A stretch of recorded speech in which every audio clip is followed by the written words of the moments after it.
Change and it starts with me. One hand high, so you light in the sky. We're gonna keep it shining forever. Whoa, whoa. It's brightest when we're shining together. This little light of mine, I'm gonna let it shine. And in the darkest night, I'll be the brightest light. No covering up, no shutting down, no blowing it out. I'm gonna let it shine.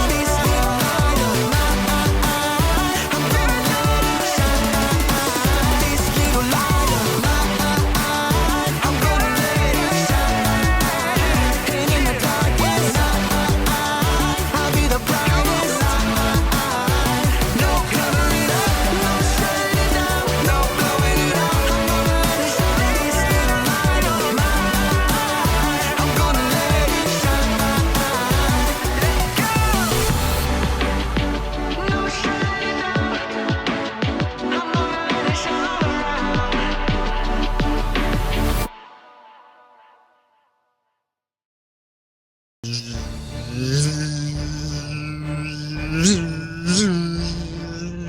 Hey, welcome to Story Lab. This week we're taking a look at the story of someone who witnessed a miracle with his very own eyes.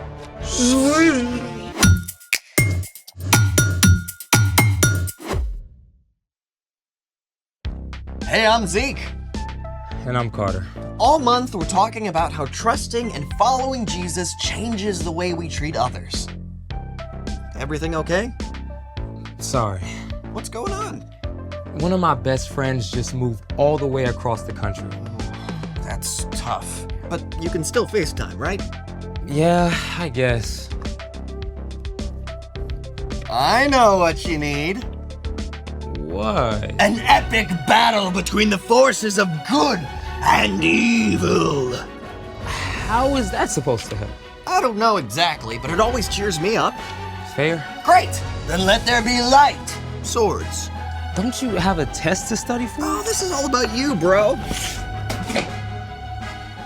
You ready? Let's make it! Today we're gonna make our very own light swords. I grant you, this could be cool. What do we need? Pool noodles, giant rolls of cardboard, high-powered LED lights? Straws. Great, I'll go get... Wait, like drinking straws? Straws!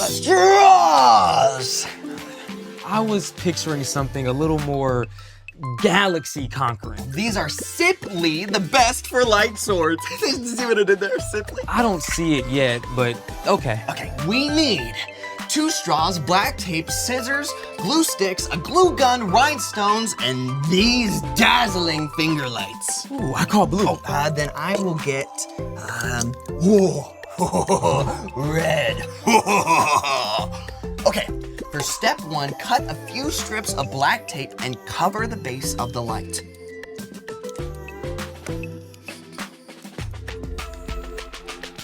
Can you cut it?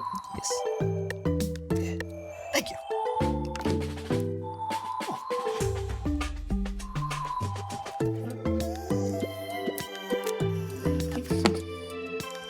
Now for step 2, you're gonna need a grown-up around for this. Prepare the glue gun.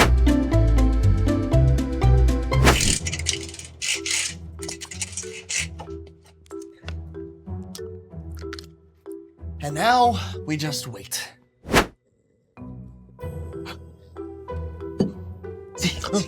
What? I think they're ready. Oh, they're ready? Oh, perfect. It's ready. Okay. Now squeeze a little glue on the base around the light. Enough so the straw stays in place, but not too much or you'll cover the light. Gotcha.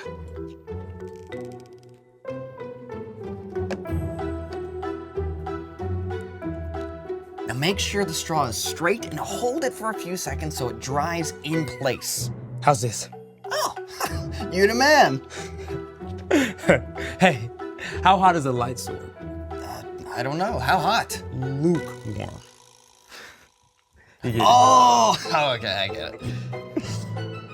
Now, for step 3, it's time for the rhinestone. Just glue it to the end of the straw so the light doesn't escape.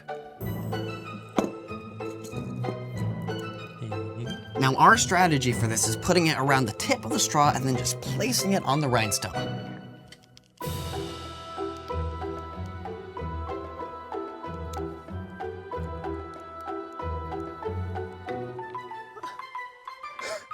Brilliant and ridiculous. They're like light swords for mice. My swords! Can we turn them on? Oh, yeah, let's turn off the lights first. Good idea.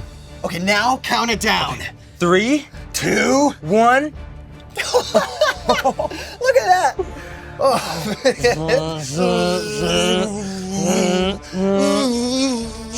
We meet again at last. If you strike me down, I will become more powerful than you can possibly imagine.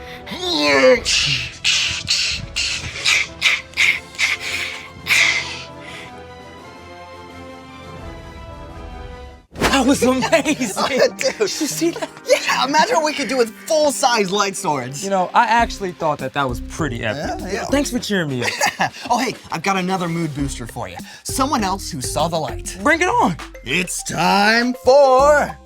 The story before the story. Today we're in the 2nd book of the New Testament. Mark. Mark was a Jesus follower and a close friend and traveling companion of the Apostle Peter.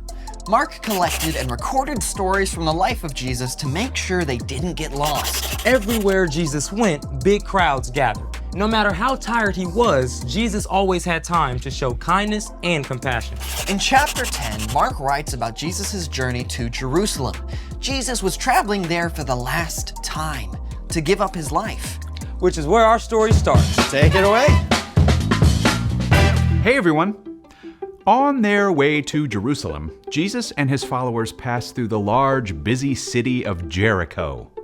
More and more people gathered until a crowd followed as they left the city. People lined the streets, straining for a chance to see Jesus. Ahead, a man named Bartimaeus sat by the side of the road asking for money. He was blind and he couldn't see a thing, but he could hear all the voices. Look, it's Jesus. I heard he heals the sick. I heard he raised a man from the dead.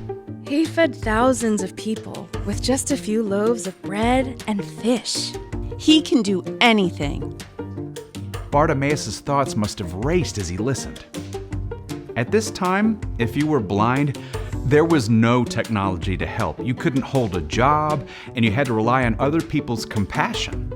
If nobody was willing to help, you were stuck, left to beg for money in the streets. It was a very hard life. Desperate not to miss his chance, Bartimaeus began to shout, Jesus, son of David, have mercy on me! The people around Bartimaeus tried to keep him quiet. Who do you think you are? Yeah, Jesus has got important things to worry about. You should just zip it. But Bartimaeus shouted even louder. Jesus, son of David, have mercy on me! You know what? Even though Jesus was surrounded by a noisy crowd, and even though he was on an important mission, Jesus listened. He heard Bartimaeus, and Jesus stopped. Call for him. Whoa. Hey! Cheer up! Get up on your feet! Jesus is actually calling for you. Bartimaeus leapt to his feet and stumbled toward Jesus, tossing his cloak aside. And that cloak may have been one of the only things Bartimaeus owned, yet he threw aside his most important possession just to get to Jesus. What do you want me to do for you? Teacher, I want to be able to see. Bartimaeus may have heard stories of Jesus before, or he may just have read the excitement of the crowd, but somehow he had the faith to believe Jesus was powerful enough to heal him. Go. Your faith has healed you. I can see! I can see! Can you imagine? Bartimaeus had been living in complete, utter darkness. And suddenly, in an instant, light and color explode before your eyes. People and trees and brilliant blue sky. Bartimaeus was so joyful and amazed that he joined the crowd to follow Jesus along the road. Marveling at the incredible new world Jesus had opened up for him. The end. Wow. I mean, Jesus had big stuff to do, Saving the whole world. but he stopped for one man who needed help.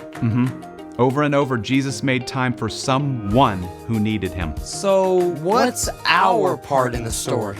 Well, just like Jesus saw Bartimaeus' need and stopped to help, we can show compassion when we keep our eyes open for what the people around us need. Now, compassion is caring enough to do something about someone else's needs. So once we see a need, it's important to take action. Yep. True compassion means making time to help others. Like when you're in the middle of a video game and your mom is carrying in groceries from the car. Ooh, that's hard. I hate pausing a game. But you can still pause yourself and help. True story. Maybe taking a few minutes before starting your homework to FaceTime your grandma, because you know she loves to hear from you. Or you could help your dad put together packs with clean socks and snacks to give out to people you see who don't have homes. Yeah, sometimes it's as simple as saying hi to a friend who looks lonely. Or getting up a few minutes early to help your younger brother get dressed and ready for school. I think you got it. And thank you both for taking time to chat with me. See you next time. Bye. So here's the thing. Make time to help others. Speaking of help, you need any help for that test you're studying? Yeah, I've sort of been avoiding it. Well, I'm here for all your study needs. After a 60-second epic battle. Oh, you are on. Thanks for joining us in the Story Lab. See you next time. Okay.